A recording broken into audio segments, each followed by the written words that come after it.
नमस्कार, मैं हूं आपके साथ गौरव राजेंद्र।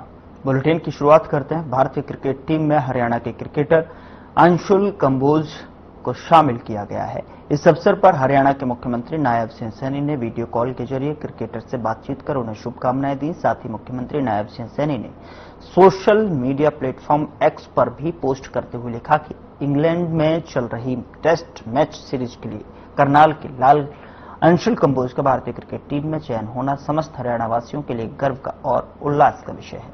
हरियाणा की माटी में खेलकर इस मुकाम तक पहुंचने वाले होनहार बेटे अंशुल को आज वीडियो कॉल के माध्यम से सीएम सैनी ने हार्दिक बधाई और शुभकामनाएं देते हुए उसके उज्जवल भविष्य की कामना की।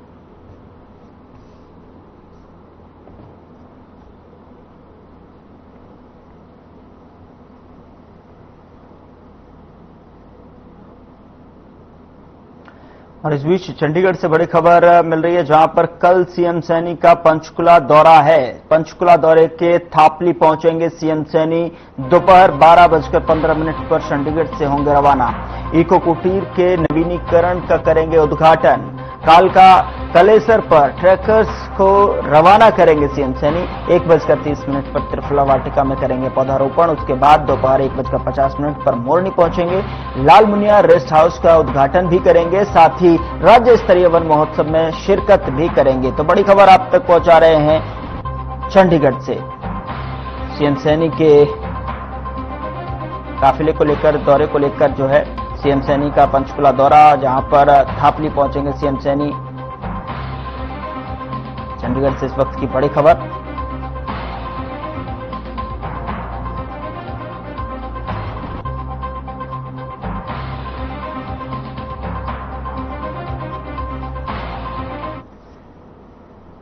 खबरों में आगे बढ़ते हैं। गीता की जन्मस्थली कुरुक्षेत्र पहुंचे शिक्षा मंत्री महिपाल ढांडा। वहां शिक्षा मंत्री ने गीता को पाठ्यक्रम में शामिल किए जाने पर उत्तराखंड सरकार की सराहना की है। उन्होंने कहा कि कुछ लोगों ने इसका विरोध भी किया है। मैं समझता हूं कि गीता में बोले गए महावाक्यों, महाश्लोकों को भी जो लोग चुनौती देते हैं वे जिंदगी के सबसे अल्प बुद्धि वाले लोग हैं। इसके साथ ही उन्होंने नैतिक शिक्षा, धार्मिक किताबों पर भी अपनी बात रखी।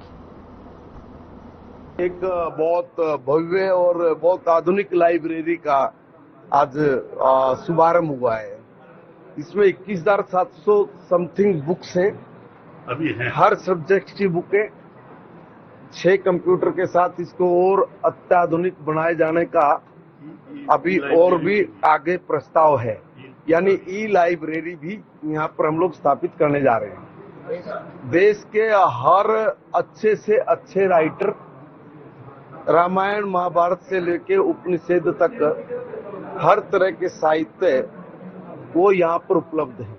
संस्कृत ज्ञान की भाषा है, इसलिए संस्कृत को बढ़ावा देने के लिए भी इस लाइब्रेरी में विशेष प्रकार के आयोजन चलाने की जो आवश्यकता महसूस हो रही थी, उस पर भी इस लाइब्रेरी से जुड़े लोग अपने काम को और तेज गति से अंजाम देने में लगे हुए हैं।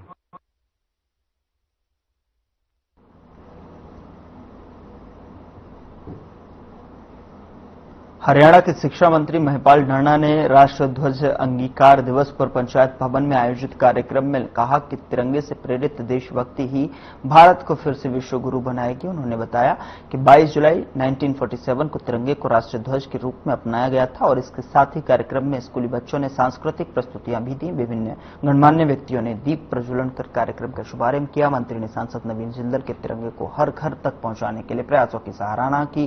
कहा कि हर घर तिरंगा अभियान देश राष्ट्रीय एकता की भावना के और मजबूत किया है।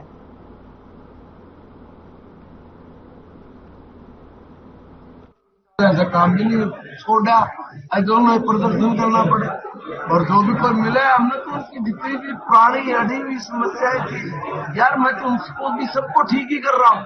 अभी देखो हथेली पे सरसों तो धम नहीं सकती, मेरे तक तो शायद वो लोग नहीं भी आए होंगे। अगर कोई आए कोई समस्या तो इससे खुला मन से नहीं हो सकता। उनकी प्रमोशन से लेके उनके बाकी सब कामों से लेके जितना पॉजिटिव रोल और जितने सकारात्मक सोच के साथ आदरणीय नायब सैनी जी की सरकार बढ़ गई और मैं स्वयं उसमें आगे बढ़ के ये कर रहा हूँ। वो क्यों कर रहे हैं ऐसा मुझे नहीं समझ में आया। अगर वो कर रहे हैं आपसे मिले तो बोलो मिले भाई। मैं मिल लूंगा, या मुझे नंबर दे दो, मैं उनसे बात भी करूंगा। हरियाणा के परिवहन मंत्री अनिल विज ने सचिवालय परिसर में विभिन्न कंपनियों की गाड़ियों का निरीक्षण और टेस्ट ड्राइव किया। यह प्रक्रिया सरकारी विभागों के लिए नई गाड़ियों की खरीद से पहले की जा रही है। इस दौरान उन्होंने खुद कई गाड़ियों की टेस्ट ड्राइव की और साथ ही उनके फीचर्स की जानकारी कंपनियों से ली। बता दें कि इन वाहनों की खरीद परिवहन विभाग के माध्यम से की जाएगी।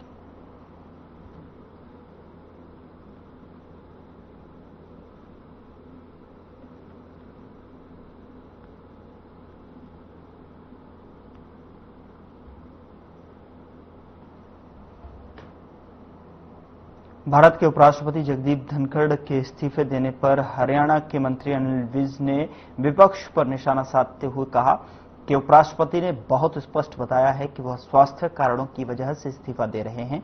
उनका कहना है कि विपक्ष का तो काम ही है तिल का ताड़ बनाना। इसके साथ ही उन्होंने कांवड़ यात्रा और ऑपरेशन सिंदूर पर विपक्षी बयानबाजी की आलोचना करते हुए कहा कि कुछ लोग हर धार्मिक परंपरा पर सवाल उठाते हैं और उन्होंने विपक्ष से संसद में बहस में भाग लेने की अपील की। से दिया है और मैं जगदीप धनखड़ जी को बहुत अच्छी तरह से जानता हूँ। वो बहुत साफ बात करने वाले व्यक्ति हैं और उन्होंने अपने कारण बता दिए हैं। उन्हीं कारणों से दिया। विपक्ष का तो काम है तिल का ताड़ बनाना, विपक्ष का तो काम है। विपक्षी सवाल उठा रहे बिहार चुनाव को लेकर और कहना है कि एसआईआर के जरिए बिहार के गरीब लोगों को मताधिकार से दूर रखा जा रहा है, साजिश रची जा रही है। अब ये जो विपक्षी पार्टियां हैं, पहले तो ये रोती हैं कि जल्द वोटें पड़ गई, जाली वोटें पड़ गई, और अब अगर चुनाव आयोग सत्यापन कर रहा है तो उसकी भी इनको तकलीफ हो रही है। इनको तो उनका स्वागत करना चाहिए।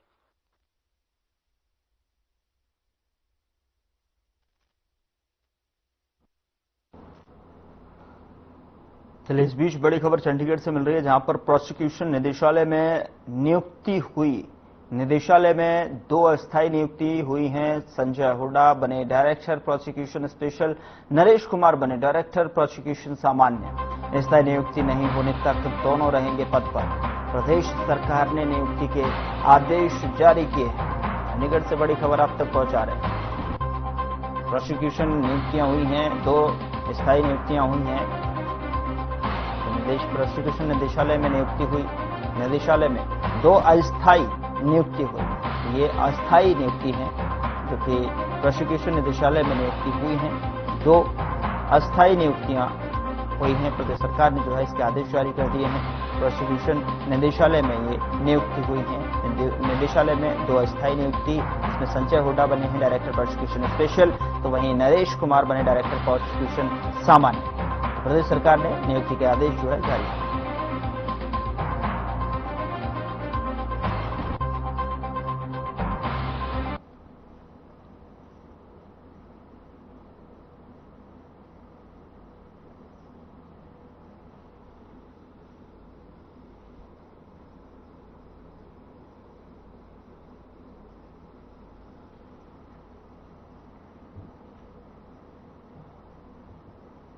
रोहद क्षेत्र में एक प्रवासी युवती के साथ में दरिंदगी का मामला सामने आया है। आरोप है कि बाइक सवार 3 युवकों ने पहले 22 वर्षीय पीड़िता का मोबाइल छीना, उसके बाद झाड़ियों में ले जाकर दुष्कर्म किया है। वारदात के बाद तीनों आरोपी मौके से फरार बताया जा रहा है। जानकारी के अनुसार पीड़िता यूपी की रहने वाली है और वर्तमान में रोहद में अपने पति के साथ रहती है। इस मामले को लेकर जो है पुलिस कमिश्नर डॉक्टर राजश्री ने जानकारी दी। मामला दर्ज कर लिया है और आरोपियों की पहचान कर जल्द ही गिरफ्तारी की जाएगी।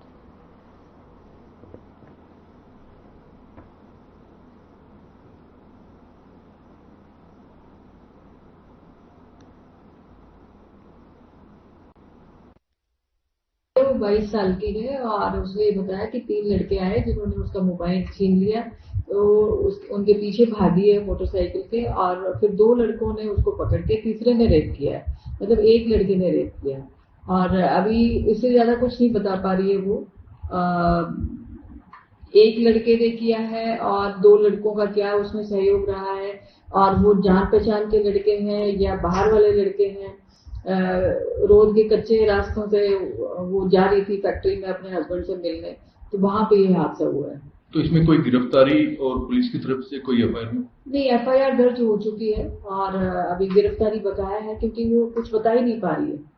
तो गिरफ्तारी तभी करेंगे जब कुछ बता पाएंगे।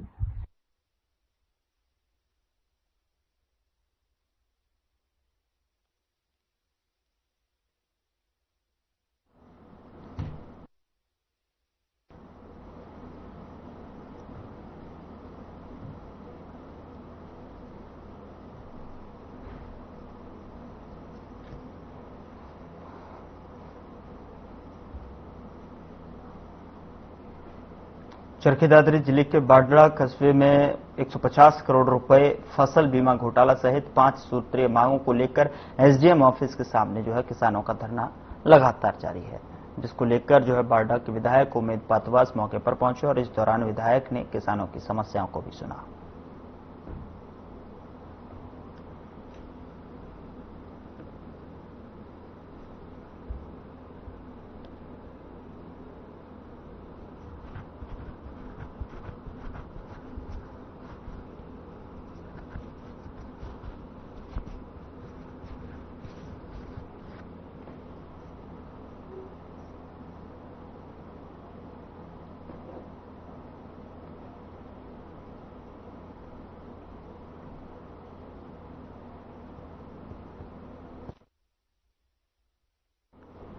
धरने पर पहुंचे विधायक उमेद पातुपास जो है वहां पर धरने पर पहुंचकर जो है वहां पर धरना दे रहे लोगों की जो है किसानों की समस्याओं को भी उन्होंने सुना है।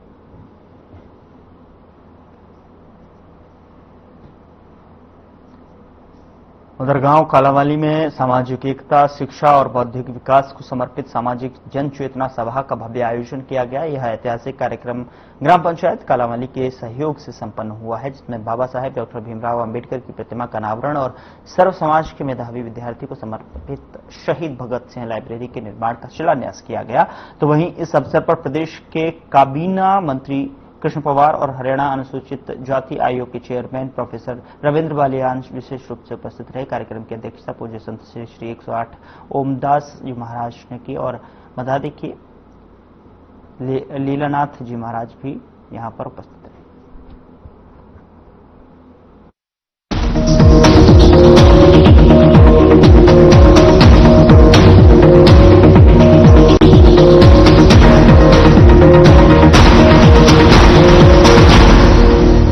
क्या आप दुबले पतले कमजोर हैं, आपकी सेहत नहीं बनती, भूख कम लगती है, वजन नहीं बढ़ता?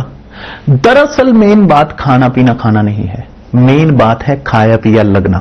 और अगर खाया पिया लगेगा ही नहीं तो आपकी सेहत बनेगी कैसे? इसलिए हमारी संस्था सन्यासी आयुर्वेदा ने एक ऐसी दवा का निर्माण किया है जो कि आपके लिवर, आपके पाचन तंत्र को दुरुस्त करने का काम करती है, ताकि आप जो भी खाएं उसका पूरे का पूरा निचोड़ आपके शरीर को लगे, आपकी भूख बढ़े, खाया पिया सही से लगे, नया खून बने, हड्डियों में जान आए, वजन बढ़े और आप मोटे तगड़े खूबसूरत पर्सनैलिटी के मालिक बन जाए। सिर्फ 699 रुपए की पूरे 1 महीने की दवा होती है और आप इसे घर बैठे 01145454545 पर फोन करके दवा मंगवा सकते हैं।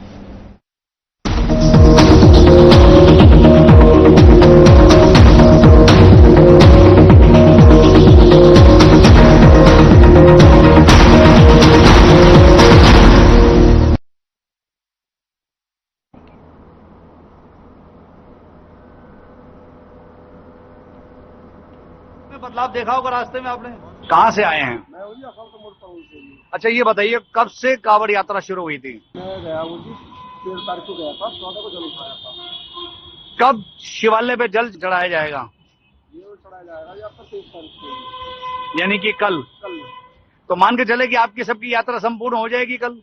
बिल्कुल जी। क्या मान के चले थे यात्रा के दौरान की मेरी क्या इच्छा पूरी हो? इच्छा कुछ ना जी, भोले की मर्जी है जी, जब तक भोले चाहे जब तक आएगी जी। तो कितने लोगों का जत्था है आपके साथ? हम काफी आपको पीड़ा भी होगी, रास्ते में दिक्कतों का भी सामना करना पड़ा होगा, लंबी यात्रा करी है। कल 23 तारीख है, जल चढ़ाया जाएगा, कैसा महसूस कर रहे हैं आप? बहुत अच्छा महसूस कर रहे हैं, क्योंकि टाइम से आना बहुत बड़ी बात हो जाती है। कई दिक्कतें आती हैं, कट भी लगते हैं, जान भी लग जाती हैं, कई बार छाले भोले भी हो जाते हैं, तो बहुत मुश्किल हो जाती है। तो हरिद्वार से पलवल तक पद यात्रा आपने करी है, काफी संकटों का सामना भी करना पड़ा होगा, तो मौसम में बदलाव देखा होगा रास्ते में आपने? मौसम बादल होता मगर बारिश नहीं हुई। बारिश नहीं हुई, पूरी धूप निकली रही है, गर्मी पड़ती रही है। तो क्या कोई खास इच्छा थी जिसको लेकर चले थे आप? कोई खास इच्छा नहीं है, बोले की शादी में जल चढ़ाना है, खाना खवाना है। तो कल आपकी यात्रा संपूर्ण हो जाएगी? यात्रा तो आज ही संपूर्ण कर लेंगे, कल तो जल चढ़ेगा। काफी आपको पीड़ा भी होगी, रास्ते में दिक्कतों का भी सामना करना पड़ा होगा, लंबी यात्रा।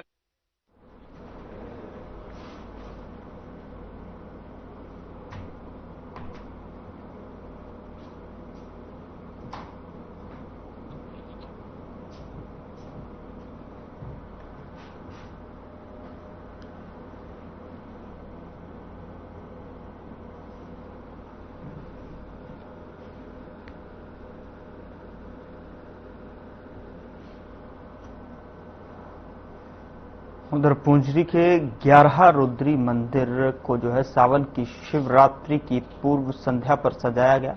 सावन की शिवरात्रि पर हरिद्वार से कांवड़ियों द्वारा लाए गए गंगाजल से जो है पुंजरी के इस प्राचीन 11 रुद्री मंदिर में भगवान भोलेनाथ का जलाभिषेक किया जाएगा।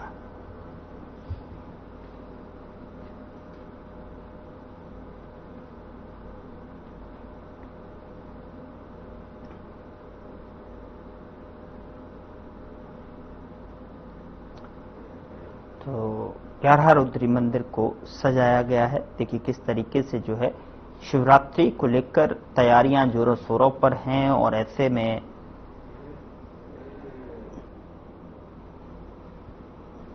ग्यारह रुद्री मंदिर को पूरी तरीके से भव्य रूप दिया गया है। यहाँ पर साज सज्जों का जो कार्यक्रम है वो पूरा किया गया है। शिवरात्रि पर कावड़िया जो है यहाँ पर अपनी कावड़ लेकर जो है आएंगे और जो है भगवान शिव का, भगवान भोलेनाथ का जलाभिषेक करेंगे। हरियाणा के रेवाड़ी में कक्षा 8वीं की एक नाबालिग छात्रा के साथ में पड़ोसी युवक ने रेप किया। हालांकि आरोपी युवक गिरफ्तारी से बचने के लिए फरार हो गया है, जबकि पुलिस उसके संभावित ठिकानों पर लगातार तलाश कर रही है। छात्रा की मां ने पुलिस को दी शिकायत में कहा कि वह मजदूरी की तलाश में बेटी के साथ रेवाड़ी आई थी। उसी बच्ची की 8वीं कक्षा में पढ़ती है। मॉडल टाउन थाना क्षेत्र के जिस कॉलोनी में रहती है वहीं पर इसके पड़ोस में बिहार का एक युवक शंकर भी रहता है। 20 जुलाई की शाम को उसकी बेटी को उल्टियां लगी। इस बारे में जब पूछा तो वह डरी और सहमी हुई दिखाई दी। तो वहीं थाना प्रभारी सीमा कुमारी ने कहा कि मां की शिकायत पर आरोपी शंकर के खिलाफ केस दर्ज कर जांच शुरू कर दी है। आरोपी की तलाश की जा रही है।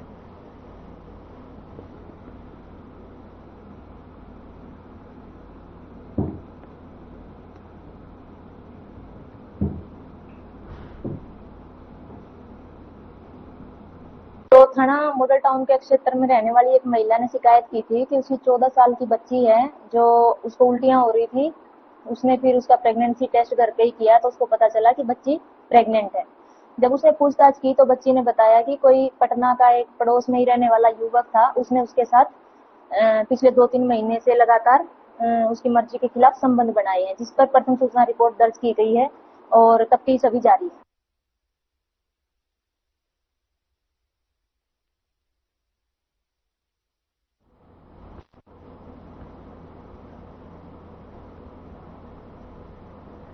पुंडरी में गांव पाई निवासी केलो देवी उम्र लगभग 55 साल की महिला की कानों की दोनों बालियां झपटकर युवक फरार हुआ। मिली जानकारी के अनुसार पाई गांव की बेटी जो कि गांव निसंग में शादीशुदा है और अपनी बेटी को तीज के त्योहार पर पहले कोथली, जिसे हरियाणवी भाषा में बोहिया भी कहा जाता है, देकर वापस लौट रही थी। गांव डांडा चौराहे पर खड़ी होकर बस आने का इंतजार कर रही थी। थाना प्रभारी रामवीर ने बताया कि पूरे मामले की जांच पड़ताल सीसीटीवी फुटेज को खंगालते हुए उच्च अधिकारी के निर्देशानुसार आरोपियों को जल्द पकड़कर नियमानुसार उनके खिलाफ कड़ी कार्रवाई की जाएगी।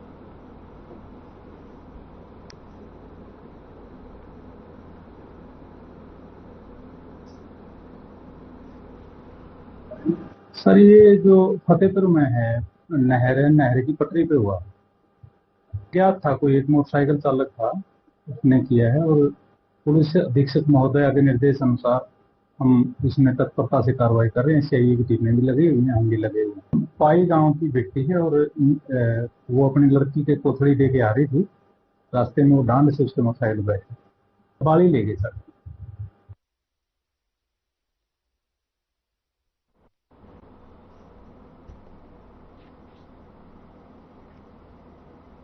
नारनौल में 1 अप्रैल में हुई सीनियर वकील के साथ में लूटपाट और मारपीट मामले में 3 महीने बीतने के बाद भी कोई कार्रवाई नहीं हुई है, जिसके विरोध में वकीलों ने वर्क सस्पेंड रखा और इस दौरान वकीलों ने पुलिस प्रशासन और एसपी के खिलाफ नारेबाजी करते हुए डीसी के नाम एक ज्ञापन डीआरओ को दिया। वकीलों ने एसपी मुरादाबाद के नारे भी लगाए। नारनौल जिला बार एसोसिएशन के प्रधान संतोख सिंह एडवोकेट ने बताया कि गांव धरसू के पास में 24 अप्रैल को मेहरमपुर के रहने वाले शादीराम नाम के वकील के साथ में बाइक पर आए 4 बदमाशों ने लूटपाट की घटना को अंजाम दिया। वकील के साथ में मारपीट को उसने जान से मारने की धमकी देते हुए बदमाश वहां से फरार हो गए, जिस मामले में कार्रवाई न होने पर गुस्साए वकीलों ने प्रदर्शन किया है।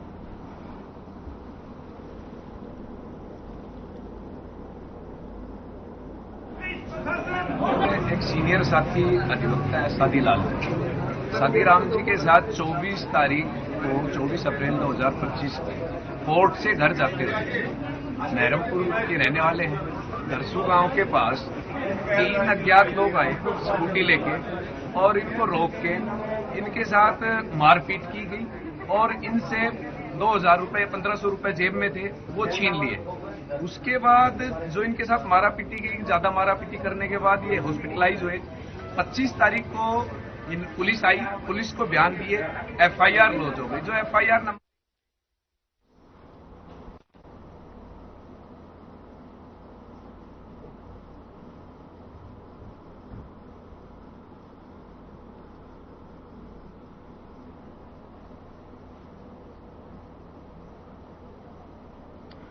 हिसार में पुलिस कर्मचारियों के विरुद्ध दर्ज एफआईआर को रद्द करवाने के लिए विभिन्न संगठनों की आज एक महत्वपूर्ण बैठक क्रांतिमान पार्क में आयोजित हुई और बैठक के बाद में पत्रकारों से बातचीत करते हुए दलबीर किरमारा ने कहा कि आज के समय में दोषी के खिलाफ कोई कार्रवाई नहीं हो रही बल्कि निर्दोष को परेशान किया जा रहा है। उन्होंने कहा कि हिसार में पुलिस कर्मचारियों के ऊपर जो फिर दर्ज की गई है वह एफआईआर दर्ज की गई है गलत है। वायरल वीडियो में साफ देखा जा सकता है पुलिस कर्मचारियों के ऊपर लाठी डंडों से हमला किया जा रहा है। जो भी गुंडागर्दी करता है वह चाहे किसी भी जात पात का हो उसे बख्शा नहीं जाना चाहिए। संगठन के सदस्यों ने बताया कि 24 जुलाई को पैदल मार्च करते हुए हिसार उपायुक्त को मुख्यमंत्री के नाम ज्ञापन सौंपा जाएगा। संगठन के सदस्यों ने कहा कि हम न्याय की लड़ाई लड़ रहे हैं। उन्होंने कहा कि राजनीति के दबाव में आकर विभिन्न पुलिस कर्मचारियों के खिलाफ एफआईआर दर्ज की गई है। पुलिस कर्मचारियों ने अपनी ड्यूटी निभाई जब तक पुलिस कर्मचारियों को न्याय नहीं मिलता। है पुलिस संगठन के प्रधान, उन्होंने ये मीटिंग इसलिए बुलाई है कि जो 7 जुलाई को जो पुलिस कर्मचारी रात को 10 बजे ड्यूटी पर गए थे, डीजे बंद करवाने के लिए गए थे, उन्होंने लाठी बल्लों से उनको चोट पहुंचाई और शराब पी रहे थे, छत पर शराब पी रहे थे, शराब पी के भाग के आगे और उन्हें भाग के कूद गए, जिन्होंने एक लड़का की चोट लगी, एक लड़का कूदने से एक्सपायर हो गया और पुलिस को भाले मार रहे हैं, ईंट मार रहे हैं। पुलिस की कोई उसमें कोई भी गलती नहीं पाई गई है। 7 जुलाई को 12 क्वार्टर में जो पुलिस कर्मचारियों के साथ मारपीट और घटना हुई है उसके संबंध में आप लोगों ने यूट्यूब पे, व्हाट्सएप पे, अखबारों में पढ़ा है। उसी एवज में और पुलिस के कर्मचारियों पर झूठा जो ये मीटिंग है, जो समाज में जो राजनीतिक सामाजिक जो गिरता सवर जो गिरावट आ रही है उसको लेके भाई दोषी के खिलाफ तो कार्रवाई होनी चाहिए, निर्दोष को छोड़ देना चाहिए। यहाँ उल्टा हो रहा है, निर्दोष के खिलाफ दबाव में कार्रवाई होती है और जो दोषी है उसको छोड़ा जाता है। फिलहाल बुलेटिन में इतना ही। नमस्कार।